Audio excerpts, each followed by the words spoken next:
controlled turning high kicks, his cape billowing as he turns. His movements are calm and elegant as he lunges high, then sinks to a knee before the largest bell-shaped fairy house, fenced with the stamen palisades, like a collection of crooked matchsticks. On one knee, the other leg straight to the side, he whirls his arms as though churning spirits in the air. He rises with an easy spin, then lunges his chest forward into a deep bow, first left, then right. He pulses a supple wrist to the point, where Titania exited, then glides through an arching spin, leg extended behind him. He spins again, this time caressing the ground with a pointed toe, his cape billowing like a tail.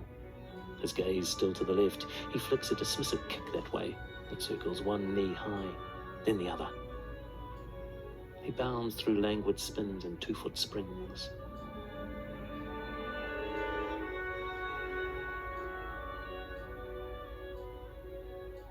With one arm stretched out and eyes towards us, he half circles the front of the dell till he stops, gazing again after Titania.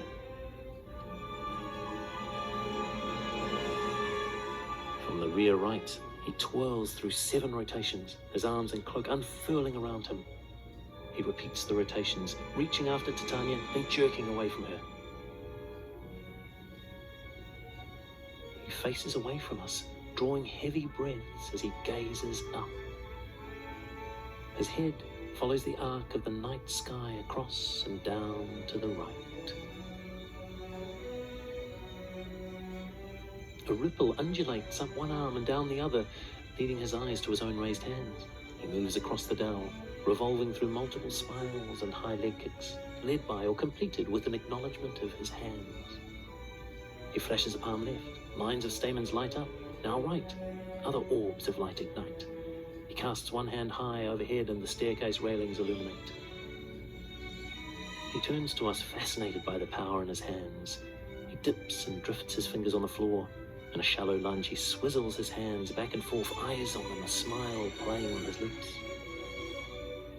He arcs through languid spins until he arrives again on Titania's exit point.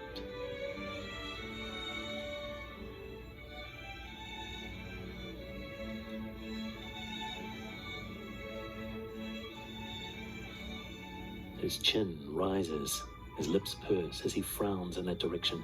His fists clench again. He crosses his arms and puts a finger to his lip.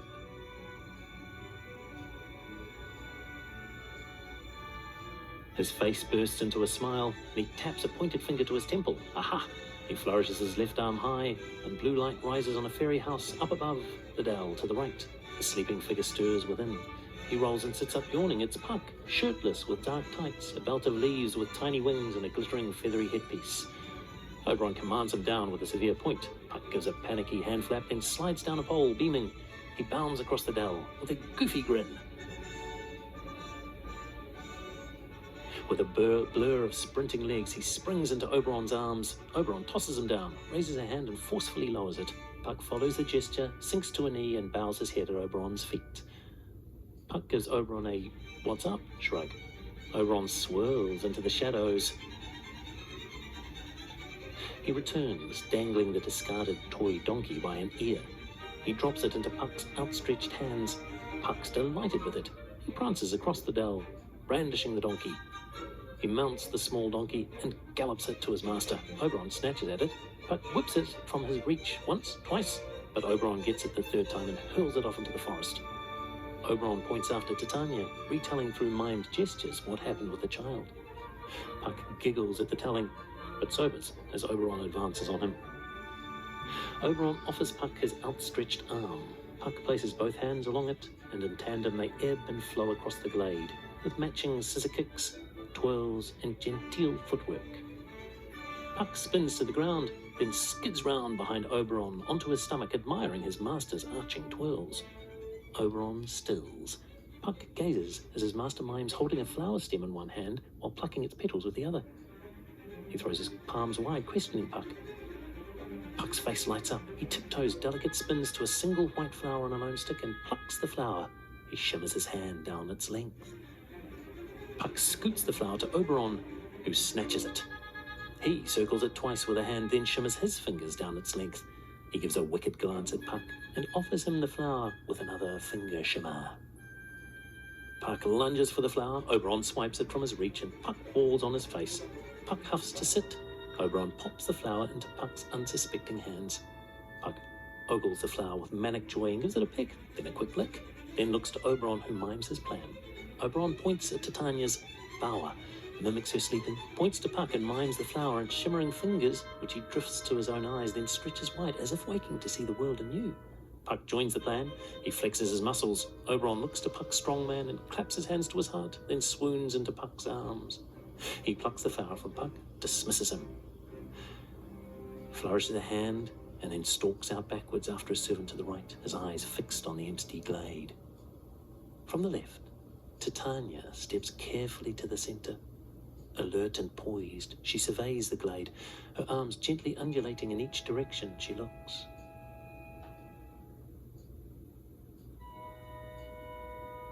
Satisfied the coast is clear, she smiles and dips forward, then unfurls her left arm high. Her right arm hovers at 45 degrees, matching her right leg and pointed toe, and her head tilts to the heavens. She pauses for a beat in this pose, then trips to the left to greet the child. They hold hands, both beaming, and spin twice to the centre. Titania gestures the child, still with an open palm. She begins to trip and flutter around the child. She gives the girl's nose an affectionate tap with a finger, then broadens her movements round the dell as if introducing the girl to this fairy world. Oberon skulks into view in the shadows on the overhead vine bridge. Titania gambols about the dell, her willowy arms match graceful leg lifts and leaps, punctuated by stillness as if she senses Oberon's presence. He ducks from view when she pauses. The child gazes at Titania. Her arms ripple, the white shirt shimmers.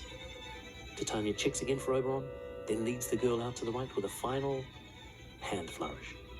The four lovers bustle in from the rear. Lysander holds a huge cloth map, Demetrius a magnifying glass, Hermia a torch and butterfly net, and Helena binoculars. They huddle and study the map in the centre. The 8 rustics amble in behind, bearing small canvas tents. They slump to the ground or slouch over the tents. Demetrius scowls at the idling rustics and, with a clap, sets them to work raising the tents. As the others hustle about their tasks, Hermia swipes her net for a butterfly, then hands the net off to a rustic. She and Helena trip forward on point in unison. They skim a circle with dainty toe points, arms spread. Demetrius sidles between the women, captivated by Hermia. Hermia locks eyes with Lysander and bumps into the smirking Demetrius. Helena lifts her binoculars to stare at Demetrius's bum, as Hermia skitters back shyly and bats her eyes at Lysander once more. Demetrius whirls to Helena and snatches her binoculars. He scolds her with a finger wag. She beams and fans herself with a hand.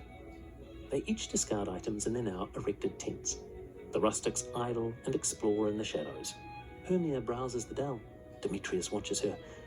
Helena slinks up to him and rests on his shoulder. He extracts himself, slicks back his hair, then frowns as Lysander trots forward to give his coat to a shivering Hermia. Lysander moves to embrace Hermia, but she stops him with a gentle hand and a worried glance at Demetrius. Lysander touches her face, and she melts into a smile. Helena calls Lysander over to examine the surrounding forest, leaving Hermia blissful from Lysander's caress. Demetrius makes his move. He pulls a flower from his waistband, pucks up courage and taps Hermia's shoulder. She spins, and her face falls at the sight of Demetrius.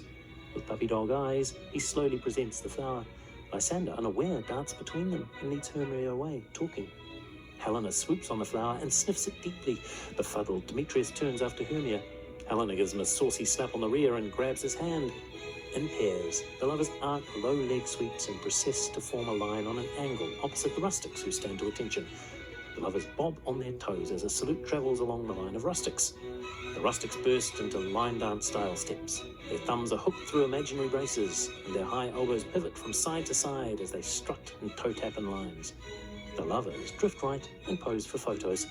Bottom ambles through the rustics' dance, stuffing food into his face. The rustics spring high, flicking low, toe kicks either side. Bottom joins them with casual ease, still eating. Demetrius breaks up the dance with a clap and brandishes the cloth map high. He opens it and flinches from Helena, who's instantly at his side. They all gather round the map, bunching to see it. As one, they flick their heads left and tiptoe cross steps in that direction like a single organism. They all point in different directions, frown back at the map, then point in unison to the right, and all cross-step that way across the glade, but Bottom, who points left and cross-steps out to the left in glorious isolation.